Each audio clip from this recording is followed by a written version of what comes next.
Good afternoon, everyone, and a warm welcome to the webinar series, Unearthing Gold Histories. My name is Maddie Moore, and I'm the Advocacy Strategic Manager at the National Trust of Australia, Victoria. I also coordinate the Australian Heritage Festival in Victoria. I'd like to begin by acknowledging that I'm hosting this meeting from the lands of the Wurundjeri people. I also acknowledge the traditional owners of the various lands on which you are all joining us today.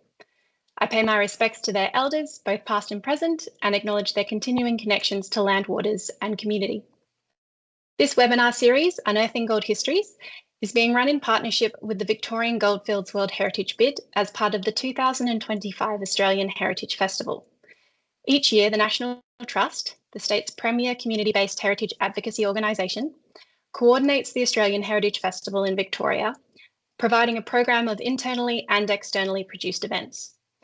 The festival runs from the 18th of April until the 18th of May and is the state's largest annual celebration of heritage. In 2025, the Australian Heritage Festival is supported by the Heritage Council of Victoria and the Victorian Goldfields World Heritage Bid. This year, we have seen a record-breaking number of registrations, over 300 events across the state. These include walking tours, exhibitions, workshops, talks, and more, all engaging with the theme Unearthed, which seeks to bring to light the hidden histories and untold stories that have shaped Victoria's rich cultural tapestry. We are fortunate today to have two distinguished speakers from the Centre for Regional Humanities, Arts and Social Sciences at the Australian Catholic University. Our speakers will be presenting on their latest research on some of the hidden histories of the Goldfields. There will be time at the end to ask questions, so please feel free to use the Q&A throughout and after the presentation. I'll now hand over to Ben. Ben Mountford is Director of the Centre for Regional Humanities, Arts and Social Sciences and Associate Professor of History at the Australian Catholic University. He is the author of the award-winning book on Britain, China and Colonial Australia, and has co-edited 3 books in the fields of global and imperial history, and was also co-editor of the journal History Australia 2022 to 2024. Ben is currently working on a history of how the 19th century gold rushes impacted Victorian Britain. Ben, the virtual floor is yours. Thanks very much, Maddie. Thanks everyone for being here today. Let me begin. I'm going to share my screen in a second, but I'd like to begin just by associating Sharni and myself with the acknowledgement of country that Maddie gave before. Sharni and I both work on Wurrung country in Ballarat, and we'd like to acknowledge elders past, present and emerging. Folks, there's a really great opportunity to be able to come and speak to you today, so thank you for joining us. What we're going to do is talk a little bit, I guess, in the broader sense about some of the work we're doing on new histories of the gold rushes, and then I'm going to throw to our wonderful PhD candidate, Sharni Brownbridge, who's been working very busily over the last couple of years on her PhD project, and it's really coming to fruition. And so we're going to share a sample of some of Sharni's latest work for you. So bear with me 1 second just while I share my screen.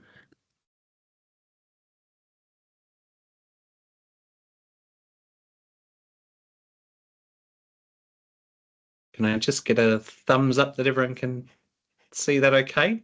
Excellent.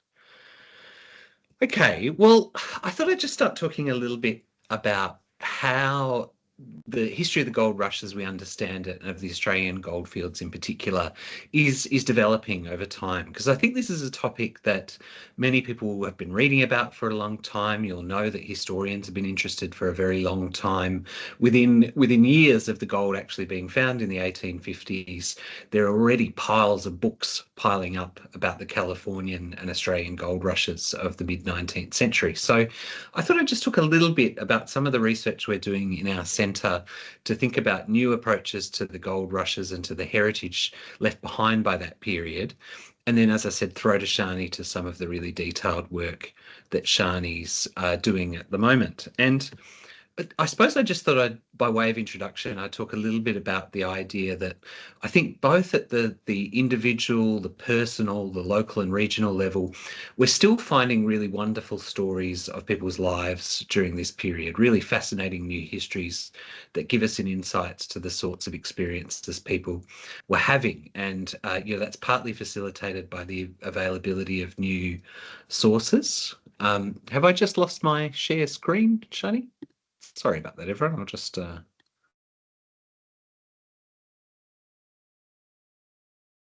that back up. Sorry about that.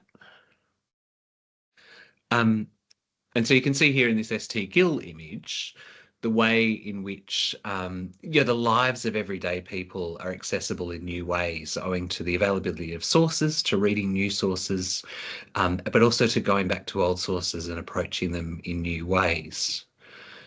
I think we're also finding a lot more about the impact of the gold rushes beyond Australia's shores. And as Maddie said, this is really what I'm working on at the moment, thinking about how the Australian gold rush transforms not only Australia, but also its connections to the outside world. And so here, just to give you a sort of random example that we have some good evidence of, you can see Victoria's gold pyramid in Hyde Park in 1862 in London at the exhibition, designed to show the amount of gold that Australia had sent off to support the British Empire. And if you look closely, you can see one of my favourite bits is the guy demonstrating panning for gold in the wine barrel that you can see at the centre there. But the idea that these developments that happen in Australia really had a global and international resonance.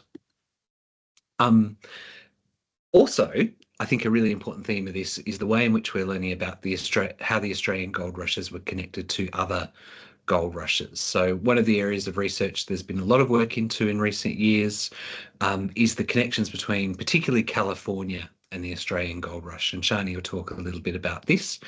This is a sign I took a few years back when I visited Ballarat in California, a famous ghost town, named, of course, for Ballarat in Australia. And just one little snippet, I guess, of the endless connections we see between these different gold rush events in different parts of the world. Also, I think really fascinating is the way in which I think that's going to keep doing that, isn't it, Sharni? Which is not going to be particularly helpful. What I'll do, folks, I might just talk and then I'll manage the slides for you while Sharni's speaking. So thinking about the way in which the gold rush has transformed ideas about Australia, but also transformed ideas overseas about the development of new types of societies, the way in which the changes that were brought in were so dramatic in terms of connecting Australia to other parts of the world, to transforming Australia's engagements with the other parts of the world, and had a really profound effect both here and there. So exploring those things at both the local, individual, personal level, but also in terms of these much bigger global imperial transformations, I think are some really fascinating areas that are coming through. And if you think about some of the great recent work that's been done on enhancing our understanding of this period, you might think, for instance, of environmental history. We now look at the history of the gold rushes very differently because we think about environmental issues in a way that weren't considered in the 1850s to the same extent. We're also found great histories of communities who were left out of many traditional studies, whether that be women and children, it might be minority communities, or it might be thinking about the impact of the gold rushes on Indigenous communities and how Indigenous communities responded to this sudden acceleration of the arrival of settlers from overseas. So we're getting all these really interesting new insights, both at the individual personal level, but also at that much bigger macro level as well. So with that little introduction, and it sounds like my job's probably going to be to run over and try and run the magic lantern to keep Sharni's slides up for you. But I just wanted to introduce Sharni Brownbridge, who's a PhD candidate with us at the Centre for Regional Humanities, Arts and Social Sciences at ACU. Sharni's been doing some really interesting work in partnership with our industry partners at Sovereign Hill. And so Sharni will tell you a little bit about that research. And I'm excited to report Sharni's about to head off overseas to Britain to undertake some research and to present on her work there as well as she enters the final year of her PhD research. So without further ado, I'll introduce Sharni. And Sharni, I'll just jump in and see if I can get this PowerPoint working for you. Great. Thanks for excellent introduction, Ben. So as Ben's mentioned, I'm in the third year of my study. Actually, the end is in sight. But what that means is that I've had the opportunity over the last 2 years to find some very fantastic sources about women and their contributions to communities in the Ballarat and Central Goldfields region in Victoria. So my work has stretched from women who were involved in like the pastoral and early European communities in Victoria and the Ballarat region, and then moving through towards their presence and impact on early goldfield societies.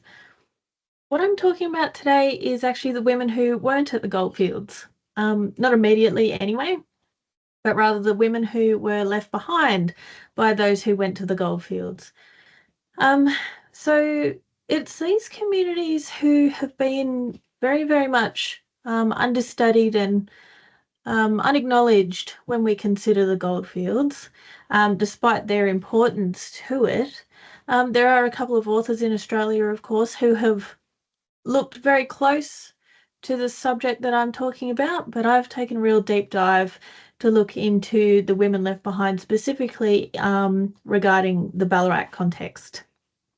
So when we consider history books, which cover the goldfields or Australian history generally, they will say that yes, most women were left behind by the gold rushes, but that's as far as they get. They don't really tell more of the story of the women.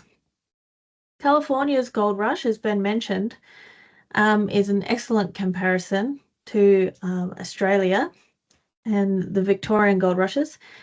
And the women left behind in the Californian rushes have received considerably more attention, both academically and in different historical societies and contexts there. So this is owing to several factors, not limited to the lower proportion of women going to those Californian gold diggings in comparison with Australian women, and the extensive journey it took to actually get from the United States as it was on the East Coast all the way around to California on the West Coast. And whether you went by foot or sea, that could take between 3 and 6 months. And that was a very, very long and difficult journey, of course.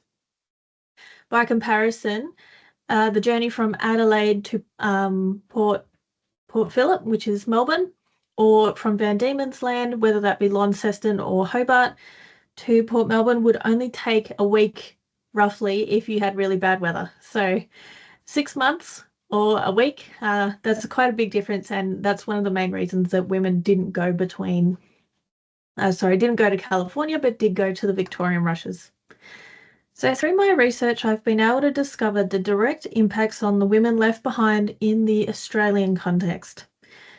These women were contemporarily called grass widows or gold rush widows. The important distinction between them is that a grass widow was considered abandoned and unwanted by her gold-seeking husband or family members, whilst a gold rush widow was awaiting her male relatives who were going to return to her, and often they had a more negotiated separation, which was temporary. What is important to note is that all of the women in the examples I'm about to relate here and in my wider thesis had the agency and determination to better their lives and their children and families' lives, even if the social and economic circumstances, which were unfavourable to say the least towards women at the time, they were determined to do better for themselves. And that's seen across not just gold rush histories, but wider Australian histories. But in the examples I'll talk about today, there's some very dire examples, and even those show that the women were very determined at the time. Right, so for a bit of context, the women in the examples I've given today were all located in the Adelaide region or in Geelong or Melbourne. So this is just a little snip of my wider thesis chapter. South Australia proves to be a perfect example of the effects of the gold rushes on a larger scale, with immediate effects on the colony's population as a great indicator. In 1851, before the rushes, South Australia, like all colonies by this stage, had many more men than women. And we can see these in the two tables I've got on the slide here.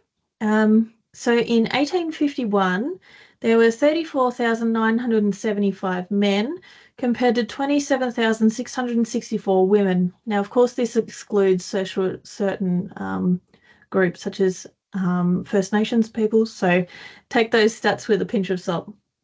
However, in relation to European people, that is the numbers. But by 1855, so about 3.5 years after the gold discoveries in Victoria, the difference between male and female populations was greatly reduced. There were 43,730 men and 41,469 women. The changes cannot be attributed solely to the gold rushes, but there's clearly a vast number of women migrating to and or being left in South Australia during this period. So we can see in my little tables there that proportional difference narrowed quite significantly. Across Victoria, there were also immediate changes in the makeup of towns' populations. In the Port Phillip district, Governor Latrobe wrote that men were, quote, leaving their employments and their wives and families to take care of themselves and run off to the workings. In Wangaratta, near the Ovens or Beechworth diggings, it was also noted that, quote, everything is at a standstill in the small post townships of Benalla, Broken River, and Wangaratta.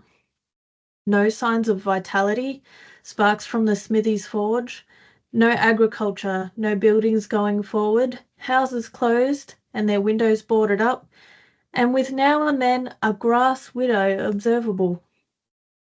Women were not always the unwilling victims of abandonment by their gold-seeking husbands, however, with many actually remaining behind to continue running businesses, farms, and households in the absence of their breadwinners.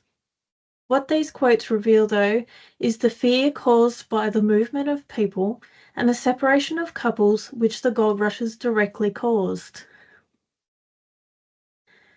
Now, my first example is actually really lovely. The letters that I found between this couple are digitised at the South Australian State Archives, and thank goodness for that, because they're transcribed from German. So that's made my life as a historian quite a lot easier. So Herman and Joanna Copen are one couple who was separated by mutual agreement for the financial betterment of their family. Their circumstances are revealed through the letters I've just mentioned, which Herman wrote home to Adelaide to Joanna, who was first his sweetheart and then his wife. Unfortunately, her letters to him don't survive, but there was clearly an agreement made between them to write weekly, so there's quite a lot of letters. Herman made 2 trips to the diggings over the period of 1851 to 1853, and Joanna didn't need to go to the diggings. She had actually migrated to Adelaide with her parents and siblings a few years earlier in the 1840s, and so she had a home and she had people to look after her and make sure that she was comfortable and looked after. Because of her circumstances during the separation of the couple, she can be remembered here as a gold rush widow, with that sort of air of respectability that went along with it. So Herman's first trip to the diggings was made before the couple were married, and he went to the Mount Alexander, or modern-day Castlemaine region, to make a quick fortune. He wanted to marry his sweetheart Joanna, but being just a poor tradesman at that point, and he had no money for a wedding or their first home together. He also needed to prove to his potential father-in-law that he could actually provide for Joanna. Fortunately, Herman made enough money on that first trip and returned to Adelaide in early 1852 to marry Joanna that March. And the image I've got here on my slide is actually the church that they were married in, which still stands. By October that same year, Herman and Joanna agreed to separate once more because they were expecting their first child. Herman wrote home to Joanna that, quote, "It is a man's duty to work and provide for his own, and this is the reason which compels him, under the existing circumstances, to leave his own family. And it is the feelings of intense love for you, Joanna, which leaves me to disagree sometimes with the man's duties."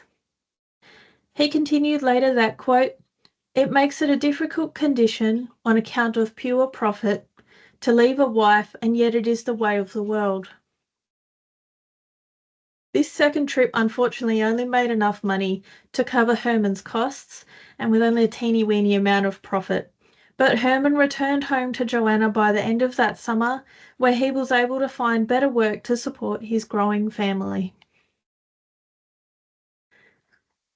So another couple who had a mutual agreement to temporarily separate so that the husband could try his luck at the diggings were Robert and Isabella Graham. Now, Robert's not diaries, they are reminiscences.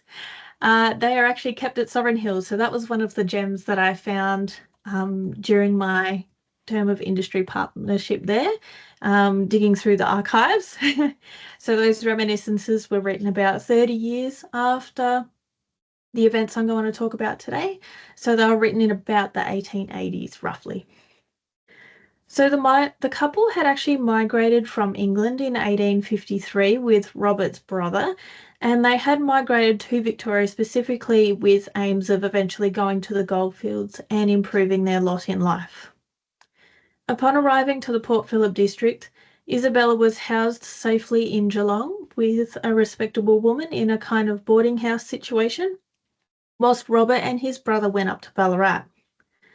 This couple, like the Copans, were separated due to the need for money for a growing family.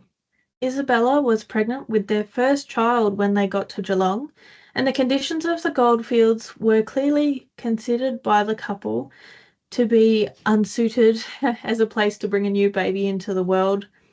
So whilst doctors did exist on the diggings, they were cripplingly expensive, and the general poor sanitation was also, not a very good option for a prospective mother. After several months digging without much success, and with similar poor success in actually looking after himself and his tent without his lovely little wife, Robert recounted that he had the sudden urgency to go to Geelong. He wrote, quote, "Strange to say, I dreamt 3 consecutive nights about my dear partner in life, that she was in great trouble concerning her confinement of the first child, and my mind was so disturbed that I could not rest contented on the diggings, and could get no communication from her. Therefore I resolved to start for Geelong." So Robert and his brother packed up very quickly that night and walked approximately 80 kilometres to Geelong from their tent in Ballarat within 2 days to reunite with Isabella and meet the new baby. Now, 80 kilometres in 2 days, I did Google this, and it is doable. You've got to remember that back in the day, this was heavily wooded. This was not quite as straightforward as it is today. So that is quite an impressive feat that Robert and his brother did this. Unfortunately, there was no rest for Isabella after the birth of her child, because she, with baby Hannah, were bundled into a dray and taken to a 3-roomed tent that Robert had actually constructed for them in Ballarat only 6 weeks later. Robert, over the next few years, continued to dig for gold with no success, and the family lived in severe poverty for quite a lot of time.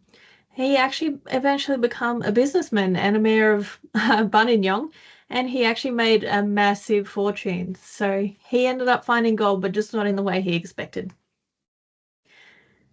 So of the women who were actually abandoned, in comparison with our nice example of the Copans and the Graham families, were those who weren't supported by husbands or other family members and were sort of abandoned.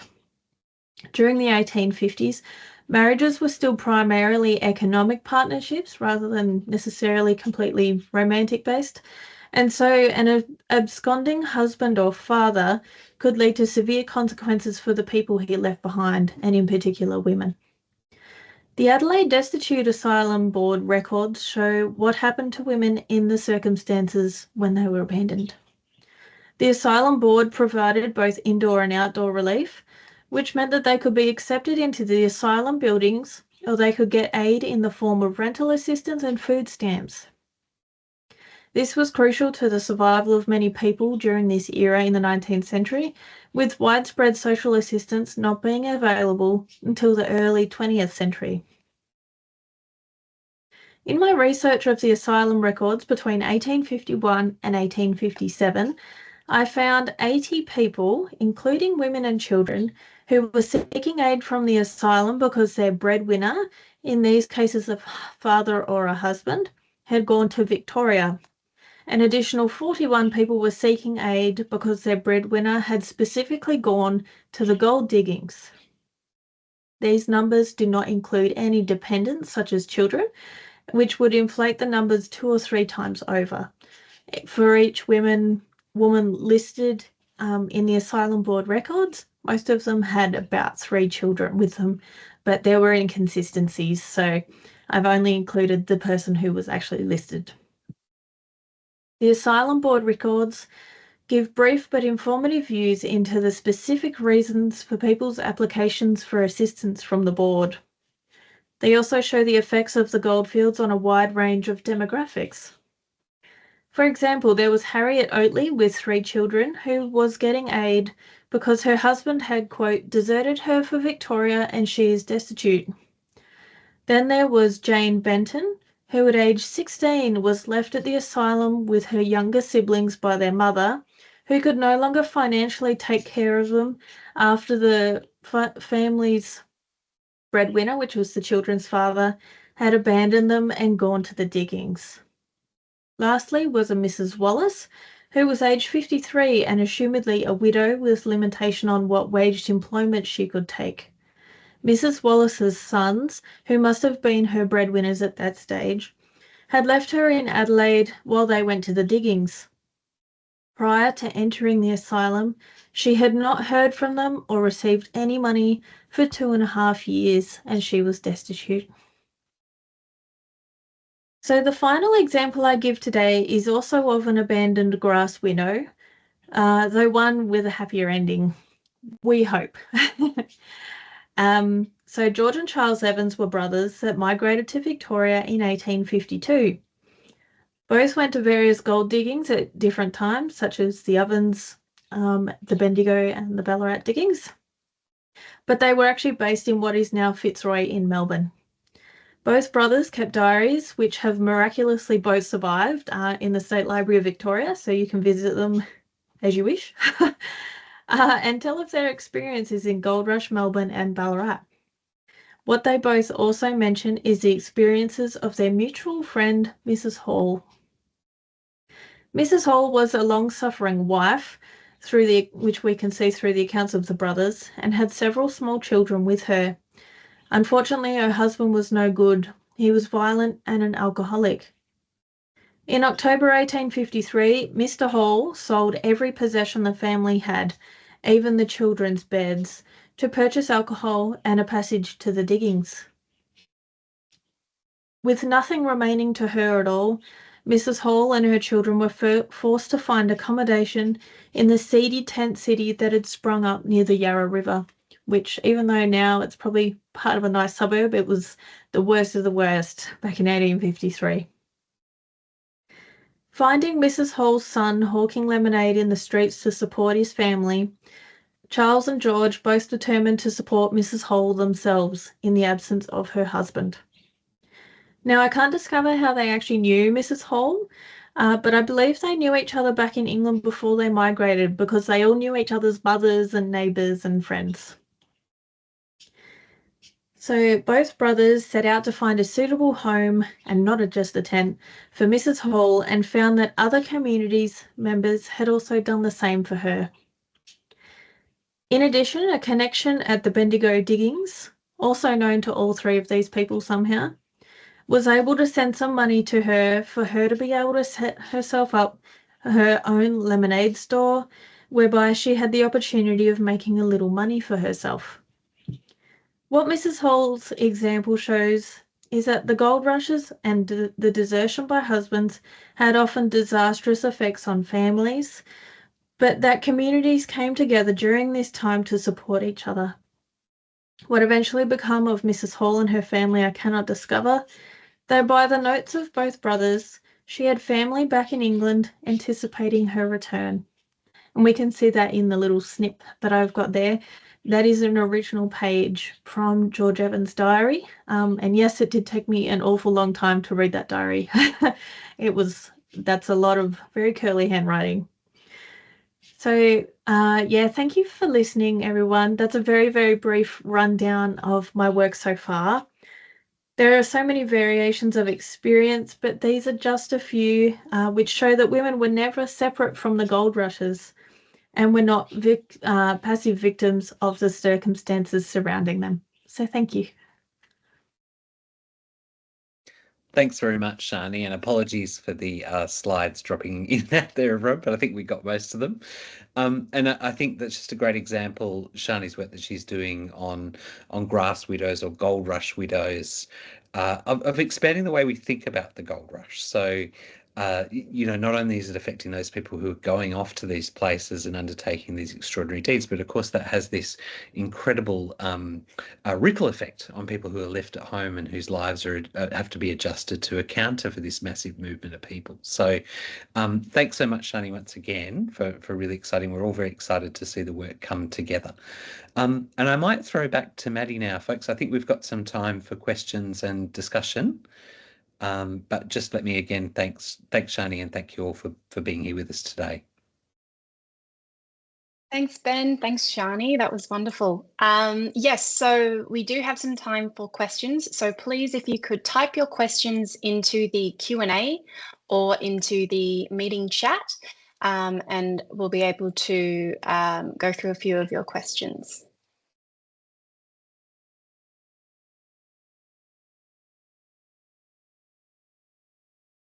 I think we might have a hand up from B. McNicholas. Maddie? Yes, we do. All right, B, you should be able to unmute yourself if you like to ask your question.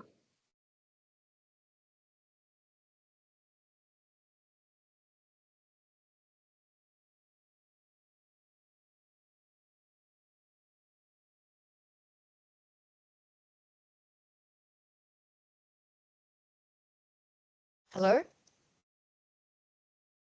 Yep, Hello? we can hear you, B. Go ahead. Thank you. Thank you, Madeline, and thank you, Benjamin, and thank you, Sharmi. Very interesting work.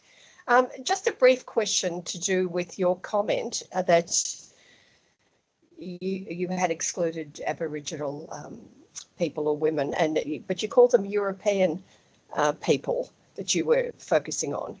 What about the Chinese and the Americans? There were some of those who came out and some were women. So just to clarify there, it was the census, the official censuses taken during the time which excluded First Nations people. I have included, if they were a woman, they're included in my thesis. So if they were American, if they were European, First Nations, whatever, they're all included. In this particular examples that I've given today, they were European and British people. But yes, there are a few little hiccups when looking at articles such as the census, which makes it a little bit more difficult to find out who was who and who lived where during the 19th century. But that is where other sources such as diaries, gazettes, directories give us a better example of people from all different ethnicities and backgrounds at locations in Australia. So yes, they are all included in my thesis, but yes, it's just problems with original documentation. Thank you. Thanks, B. Great question. We've got a few questions coming through in the chat. So from Sharon, did the departure of men to the goldfields create job opportunities for women who were left at home? So in the Californian and the Australian contexts, It's not so much like when we think of the world wars where women went into factories, for example, or gained employment in those kind of ways. During the gold rushes, women would actually take on the work that their husband had left behind. That is primarily what I found, although, of course, you never know what would happen. The examples that I found have shown that women just took on the work of their husbands. So Isabella Graham, for example, would have worked in the bootmaking cottage industry with her husband at some stage. Or women who were left in Adelaide, if their husband was a farmer, then the wife would take on a lot of the farming work. Necessarily, of course, with the Victorian era, women were often not included in certain workforce types, but really, as I've discovered over the course of my thesis, women did an awful lot of employments, waged and unwaged, which we're not aware of. But I think that is also down to how histories of women have been told. So during this period that I'm focusing on, women were doing all sorts of jobs. So yeah, what I'm trying to say is that women took on the jobs of their husbands, very varying jobs, all sorts of things, trades jobs, lower professional type jobs. They're not going to become a lawyer or something, but they could run a farm, for example. So I hope that's answered your question in a very roundabout way. Thanks for that one. And now from Nanette, a wonderful presentation. I had never heard of grass widow. When was the term first used, and did it always refer to women left by husbands who went to the goldfields? Yeah, so I hadn't come across this term either until I started this thesis, and in discussions with Ben and my supervisory team, we thought, there's some angles that we can look at here. So the term grass widows has a bit of a strange and varying history. So initially it's kind of rude slang. It's not a swear word, but you wouldn't call your mum that if that makes a bit of sense. So a grass widow, in different terms of the word, is a woman who has been put to grass in the way that you would say a horse has been put to grass. She's not needed. She's put over there while the husband is over here doing his thing. Sometimes it would also mean a woman who was unmarried and had a baby. So there's a few variations in the original use of the term. During the gold rush period, grass widows was used, so that's an actual contemporary term as well. But by the end of the 19th century, it has evolved more to mean just a woman separated from her husband, whether that's temporarily or not. There are a few examples of grass widower, and again, it just means that the wife is absent at the time. So yeah, it's beginning, so not so nice, but by the end of the 19th century, it just means that one party in a married couple is absent. And now we've got one from Caroline, a couple from Caroline. What percentage of men actually returned to their wives and family? Where is the best place to find the names of South Australians who went to the goldfields? And how did the men send home money to their families? Let me know if you want me to reread any of those as well. As a percentage, I couldn't tell you how many actually returned, but it is a good amount actually went home. Conversely, a lot of women went to the goldfields in the Australian context. So there was an awful lot of movement between these locations, between the colonies. Herman, for example, went back to Joanna. He definitely wasn't alone in going back. South Australia and Van Diemen's Land at the time were amazing for farmers. So a lot of people went home to continue their sort of farming empires. Your second question, where to find some evidence of this kind of thing. One of the best books that I found, and I hope that you can find it at your local library or online, is Records of the Castlemaine Pioneers and Old Residents Association. Quite a long title, but if you should be able to find it at your local library. That book talks about men's experiences when they're at Castlemaine, and these people remained at Castlemaine. However, these are reminiscences of what happened during the 1850s. Most of them come from Adelaide and remembered when they left their wives and whether they went back or whether the wife come to them. So that's an excellent book to read. I'd highly recommend that one. And sorry, Maddie, what was the last question? Yeah, no worries. So the last one was, how did the men send home money to their families?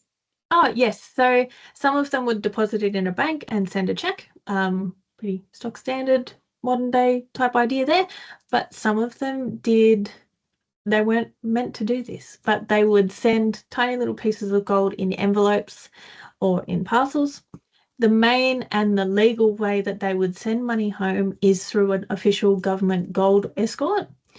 And the gold escorts, one was run between Mount Alexander and Adelaide, but most of them went from Ballarat or Mount Alexander or wherever direct to Geelong and Melbourne, and then it was dispersed that way. So whether that's back to England or to the other colonies, but yes, that was the main way, the official way. Fantastic. And we've just had a request for the full title of that book that you just mentioned. So Ben, potentially if you could maybe write that one in the chat for some of our attendees. We've just got one last question here from Lara. What were the social implications for grass widows? Did their abandonment affect their social status within their community? Unfortunately, for a lot of women, yes, it did. If you were abandoned, your social standing might be affected. People will treat you differently. You know, it was a very different world. If you didn't have that respect associated with you, you know, you wouldn't get served in shops. You couldn't do certain things. Grass widows were kind of in a precarious position because if they were abandoned, people didn't want to associate, but you didn't necessarily have a reason not to associate with that person. To get around this and to gain things like money, assistance, or those kind of things, women would just style themselves as a widow. So a widow, of course, has different legal rights, such as ownership of her own possessions or her own money, her own wages, her ability perhaps to find work, her ability to legally have some more rights over herself. Of course, these were still limited. It was the Victorian era. So by styling yourself as a widow, you were more independent. And that's what a lot of them did.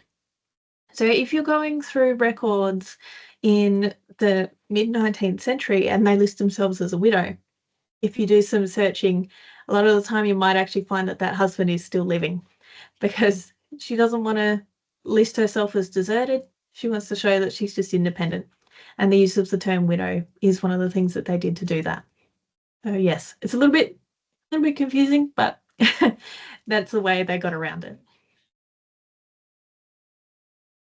All right, well, I think we've come to the end of our questions, but oh, no, we've got another one, sorry. From Caroline again, did they remarry? So, and this is something that I'm going to be looking at very soon, but bigamy was a huge issue in Australia generally. It was a huge issue during the convict era, and it was a huge issue during the gold rush period. People would just remarry willy-nilly, whether they already had a living spouse or not.